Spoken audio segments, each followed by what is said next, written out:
5 years ago tonight, rioters set fire to the Minneapolis Police Department's Third Precinct, a lasting scar from a week of protests, demonstrations, and riots following the police murder of George Floyd in May of 2020. Now, that building sat abandoned, heavily damaged for years, but that's about to change. Let's bring in Fox 9's Paul Blume now. So, Paul, you were covering those riots. What do you remember about that night? Yeah, Amy, good evening to you. That night still difficult for a lot of us to talk about. Reporters on the scene. I've asked police officers to discuss what it was like that night. Demonstrators, protesters there. It's hard. It was a traumatic experience. I remember arriving there in the early evening. The sun's going down. Kept becoming more chaotic, more intense. I remember the fires all around. Buildings nearby were set on fire. I distinctly remember a car in the middle of the street that had been set ablaze, and then someone, I think, from probably one of the auto parts stores that had also been looted kind of rammed this gas container canister right into the car that was already on fire, and I'm kind of taking cover thinking the whole thing could blow up. We were there into the evening. You may remember this, Amy. At some point during that night, the city of Minneapolis had said that they believe there might be a gas leak underneath the Third Precinct as these flames were starting to take hold of the building itself. And our newsroom made the decision to pull back some of the crews that were in there, including myself. And I ended up reporting deep into the night from a firehouse about a mile away. And what was so sad about that in terms of, putting out fires is those fire trucks just sat there for the entire time of my live presence there. There was an ambulance staging area in case people were hurt. They would send the ambulances in, get out because they were being attacked. Yeah, a real difficult night. And I'll be honest with you, Amy, as I kind of working on some stories this week in connection to it, to go back and watch, what we call the air checks, the old newscasts and the reporting on the scene. It's still really unbelievable to think about that happened in our community 5 years ago now. Yeah, it takes you right back looking at that video. So here we are. It's 5 years later, Paul. The city now just repurposing that building. How will it be used? Yeah, great question. It has sat abandoned, vacant. We described it as a scar. We just saw some video. The city of Minneapolis put out a recent walkthrough of that building. They're converting it. They've officially renamed it. It's no longer the Minneapolis Third Precinct Police Station. If you Google map it or whatever, it's now called the Minneapolis Democracy Center. They've cleaned it out pretty well. It's still scarred on the outside. Inside, they've gutted it. They've cleaned it out. They're preparing it. It will be the hub for the elections office. There is the video. It's a video handout. They wouldn't let us inside necessarily take our own video, but you can see that was once the Third Precinct. No more. It was gutted. It was looted in the aftermath of those fires. And now they're in the design phase coming up this summer, and then they hope to get into a full construction mode next year and get that open for the voters in Minneapolis. And real quick, Paul, 6:30, you're going to have a little bit more on this, right? Yeah, that'll be my full story. Really intense. Look back, those moments, the police scanner radio that we have. We talked to Chief Arredondo about the decision to abandon that building and turn it over to rioters as the flames engulfed that building. We talked to a state official at the time who's critical of Minneapolis. But yeah, let's take a look back 5 years. We'll do that together at 6:30. Okay, thank you, Paul. Appreciate it. You bet. 5 years ago tonight, rioters set fire to the Minneapolis Police Department's Third Precinct. The building sat abandoned and heavily damaged for years. And it's a lasting scar from a week of protests, demonstrations, and riots, all following the police murder of George Floyd back in May of 2020. The city is now repurposing the building as an election hub and a democracy center. But as Paul Blume tells us tonight, it is a building that continues to haunt those who wear the badge. You typically can see the Minneapolis skyline, and it's stunning. The building at the corner of Minnehaha and East Lake Street in the heart of South Minneapolis will soon reopen to the public. So in the upcoming weeks, months, we will start to see windows and things like this being replaced. This video, taken by the city of Minneapolis last month, shows the progress of renovations in a now gutted and cleared out former Third Precinct. Wow. Really good feel for what the other floors will feel like. Oh, yeah, this is really good. Because the windows are still intact up here. It took years of debate before the city decided to turn the burned out precinct into an election hub and community space.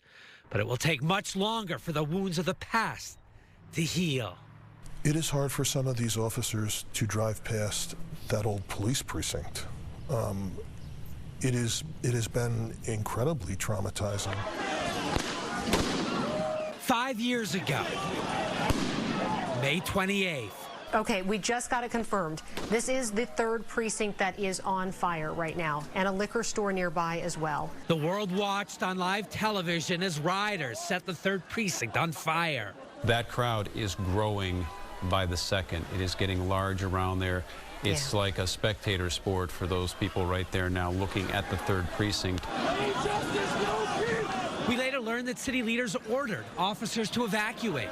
That was my desk. Richard Walker told Fox 9 that many of his fellow officers sent final text messages to their loved ones in case they did not make it out as demonstrators pressed inside.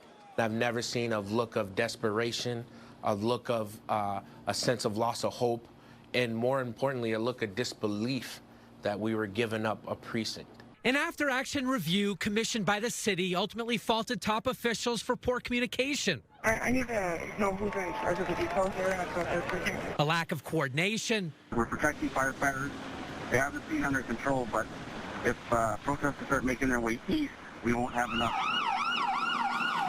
And a failure to effectively follow its own emergency operations plan during the large-scale demonstrations that led to the fires, the rioting, and looting across Minneapolis that destroyed scores of businesses and resulted in hundreds of millions of dollars in damages, including what happened right here at the 3rd. Get a citywide tone right now in our loss of the 3rd precinct. The 3rd precinct has been compromised. After the fires died down, the Fox 9 investigators obtained police radio scanner traffic from the frantic night, including then Chief Maderi Arredondo's somber final call. I have a mandate by my 430,000 bosses to keep our city as safe as I can. He recently explained what guided his decision-making under duress. I had one goal, and that was no more funerals. I didn't want any loss of life, a civilian life, and I did not want to lose any of my officers from an in-the-line-of-duty death. And so that became my sole focus. Did it have to happen? Did police have to abandon? Did the city have to abandon the 3rd? There's no way I would have done that. And I said it then and I'll say it now. There's no way. You don't abandon the 3rd? No. Now the Bloomington Police Chief, Booker Hodges, was the Assistant Commissioner of the Minnesota Department of Public Safety in 2020. And there are enough resources locally in this state to have handled what was in front of them. I think it could have been handled a lot differently. This narrative that there would have had to been a loss of life, I don't buy that. Hodges took charge of incident response from the city inside the state's multi-agency command center the day after the 3rd was torched. Was Minneapolis aggressive in asking for help, or did they think they could handle the situation on the streets? I think initially they thought they could deal with it, right? And again, I'm not slighting any officers. These are all leadership decisions. And I think it didn't become apparent to them until probably that late Wednesday, Thursday, that they needed some assistance with dealing with some of this stuff. Another outside review found poor communication between the state and city delayed setup of the incident command structure as large swaths of Minneapolis burned. How about the fires? I remember your boss at the time, John Harrington, saying it was different. All of the fires, the arson, they were chasing flames and firefighters had to put out fires. Obviously the 3rd would be burned. Fires, it was terrible, man. And these people just kept setting fires, right? There was people who would put bricks on pedals of cars, fill it full of gas, and launch it towards police officers. They were shooting at the fire trucks, right? So the fire piece was something that was difficult to deal with. For Hodges, who has studied the history and dynamics of large-scale riots, the lasting image of that police station burning in his hometown is too much to take. It is embarrassing, right? And I think, but it's embarrassing because I know the quality of law enforcement officers that we have in this state, and I will put our police officers in this state against any state in this country, despite what happened here. But to have this happen here, it just, I don't know, words, it's been 5 years and I still don't have the words to really accurately describe how I feel about it. Does it feel like 5 years? No, It doesn't.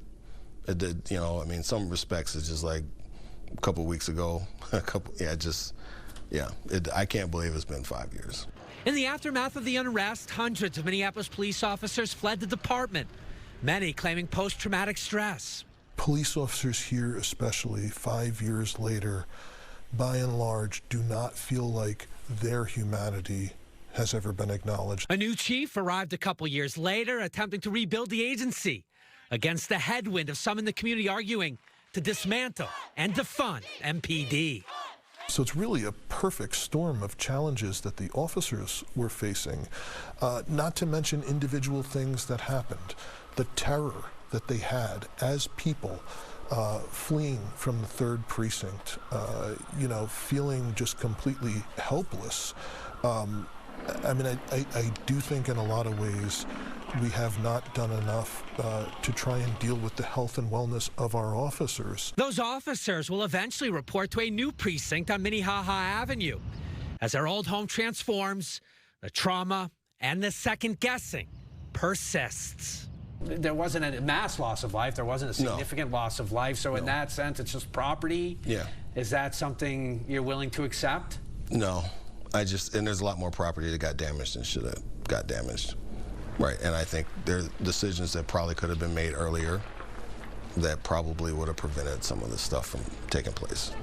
As for the former 3rd Precinct building, the city says design work should begin this summer before moving on to construction of that Democracy Center conversion next year. As for the last 5 years, 3rd Precinct police officers have been working out of a temporary downtown location. Paul Blume, Fox 9. Yeah, 5 years later, there's still a lot of questions, still a lot of trauma in a lot of respects, and there's still a lot of effort moving forward, as you've been reporting on. Absolutely, yeah. And it'll be interesting to see, specifically with the 3rd Precinct, what that will become and what that will actually look like down the line. All right, thank you, Paul.